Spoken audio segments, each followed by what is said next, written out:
What are some of the things you should not do when you're just starting a relationship, and why? Before I get into the things you should not do, let me tell you the why.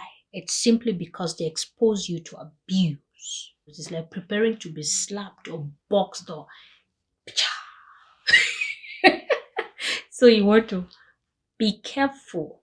Point number one, watch the things you talk about. Watch it. Okay? Because each time you're running your mouth, you are exposing yourself. And it's even sad when you're doing that in a situation where you don't even have a status. Because, girl, when you're dating, you are an option. It's like someone walks into a shop. Imagine you going to buy a gallon of milk. There are all sorts of brands of milk. And every brand is an option until they prove themselves worthy of your money. Right? Good. Because at this point, money is your value. Right? The money is your thing of value. For you to give that thing of value out to that retailer or to that brand has to be offering value to you. So until they can prove that every brand of milk is an option, they can only become priority after they've proven themselves worthy of that money in your pocket or in your purse. The same applies to you and your boyfriend. You are an option. Get that into your mind. The sad thing is, most of the time when women get into relationships, they start thinking that they have become priority. No. Yes, he chose you. He chose you among the lots, but that's so that you can prove what you can show what you've got. You get it? So you've not shown him yet. You are still an option. And if at any point in time something better comes up, he will drop you. Understand? That's why it's dating. It's not marriage, right? So you don't have a status. Do not do those things. And then in the case where you are married, you have a status, but you are going to lose that point of value if you do not apply caution. So everything I'm talking about here applies to you as well. Okay? Good. So do not run your mouth. And what are some of the things you should not be talking about? Number one, the little secrets from your family. When I'm talking little secrets from your family, whose secrets am I looking at? Your parents. They had their own life. They made their own errors. Don't take their stories and discuss them with your boyfriend or your spouse. Guess why? You take away the respect that man is supposed to have for your parents, to treat you properly. Because now, he knows he can do a lot of things and get away with it. Number two, is your dislikes for family members, your family members. You hate A, you hate B, you hate C. Listen, every member of your family is a potential warrior. So zip it. Shh. If you do not like A, B, or C, stay quiet. You do not know tomorrow. You don't know who is going to have your back. You don't know who is going to talk some sense into this man when he messes up, because the mess up comes. It's part of the circle. You can't. It's unavoidable unless you've already arrived at that place of perfection. But because we know that we are still working it, like caution. And the third thing you should not be talking about are your weaknesses, your fears. Don't expose your fears. Has your husband or boyfriend become a god? Why are you discussing them with your fears with them? Why? You have inner struggles. You have the things that you fear, and you think that when you're telling them, it's so that they can try to treat you properly or treat you better. You're just messing your beautiful life up before it even begins. You understand? Don't do it. Do not do it. The fourth thing you shouldn't be talking about, your friends' secrets. Your friend really confides in you, and you just feel that because you're falling in love, their stories have become a topic of discussion. Who gave you the right? Like who? Who did? Do not talk about your friend's secrets. And here is the reason. It also exposes you. I know you're wondering like how. It starts to plant some doubts into the man about you because of that person.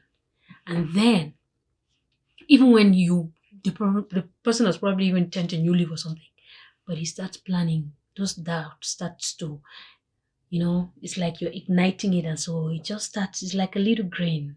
Slowly it's going to grow. And as it grows, insecurities are born. As insecurities come up, they ignite his own issues on the inside, and guess what? Bam! Abuse begins. They will control you. They will be. You don't want that. And the last thing you should not be discussing are your escapades. Girl, what happened? So you cheated in the past, and then you decide to make it a point of conversation. Or you think you've become too experienced that the guy has to prove himself. Or you think, I don't know, but sip it. Don't talk about things like that. They mess you up. That's it for the things you should not be talking about.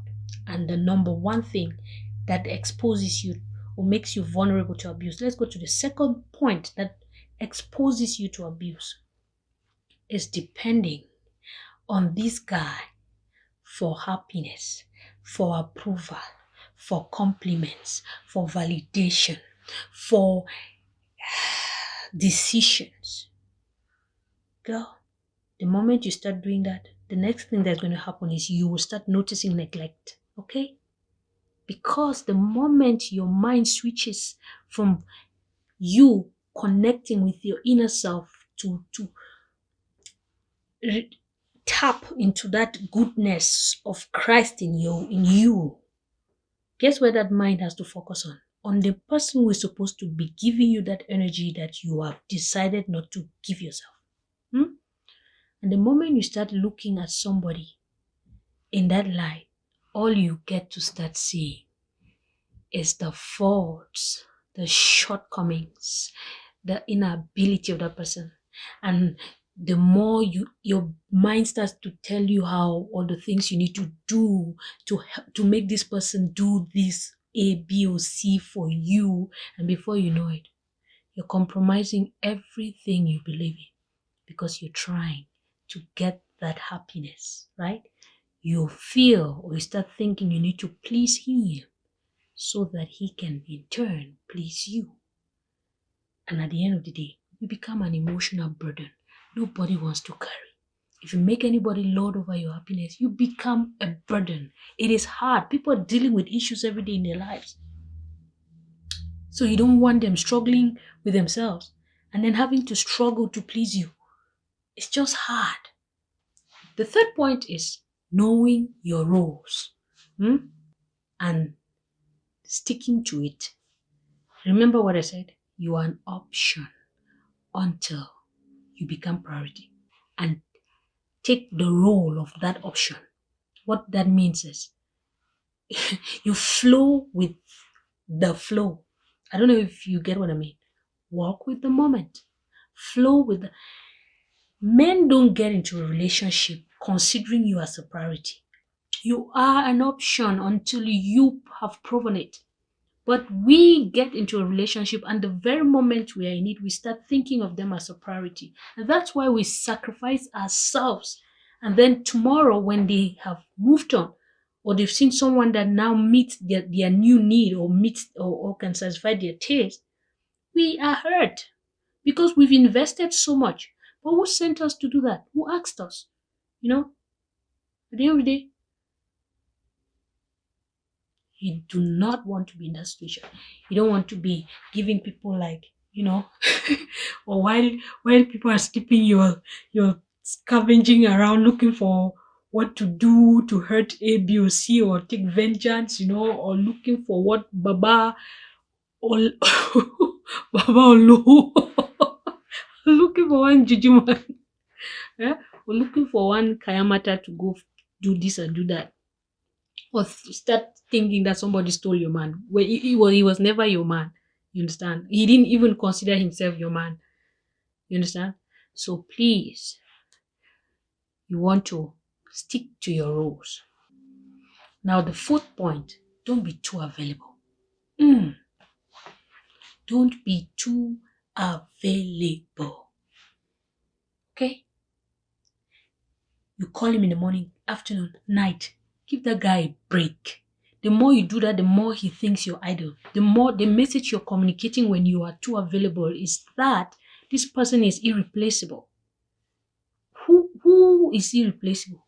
Who? Everybody's replaceable. You never want to make people think that they are irreplaceable. They'll abuse you. Why? Just giving them an upper hand to think that they can get away with anything. So they will start to try things and come with their apologies. Men are interesting, okay? I was raised in a boys' dormitory, so I know. But what I'm saying in effect is, don't be too available. It's not every phone call that you pick. It's not every message that you answer. It's not every date that you go to. Create that moment of courtesy. Give the guy a chance to miss you. And the reason for this is because it's like business, right? If the demand increases and the supply is just there, you maintain the thirst, you sustain that desire, that craving for that product. That's how you should treat your life. As your strategist, that's the best I can tell you.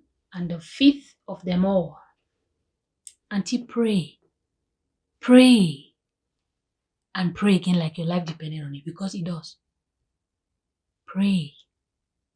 So that you don't fall, so that you don't give into things that you would not want to give into, so that you don't do some things today and then tomorrow you are all in regrets, so that you can be able to say no.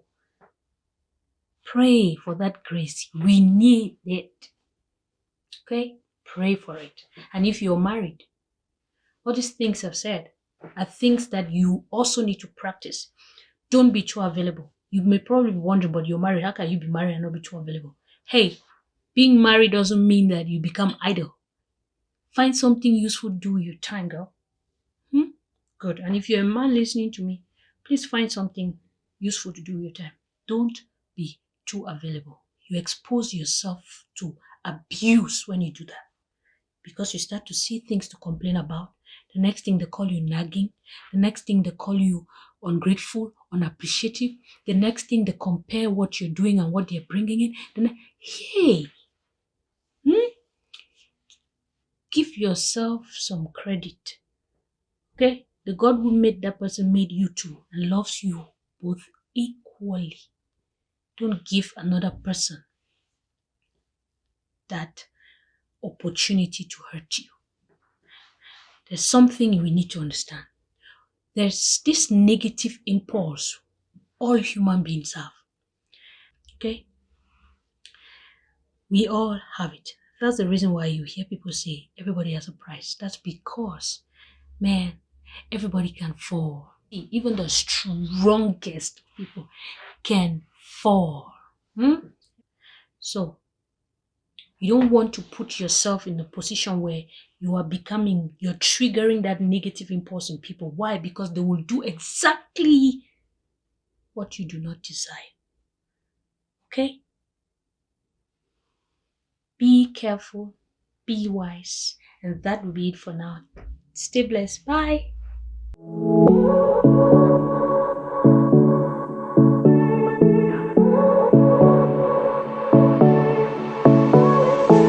I won't make it easy for you now. You got 2 minutes of my time, and I don't really break too easily, but I'm worth it, 'cause I'll slip into your dreams tonight. Oh, so give me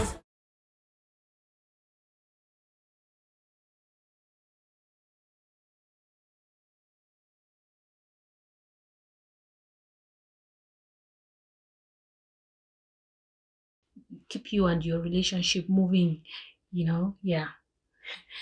Try this. Thank me later.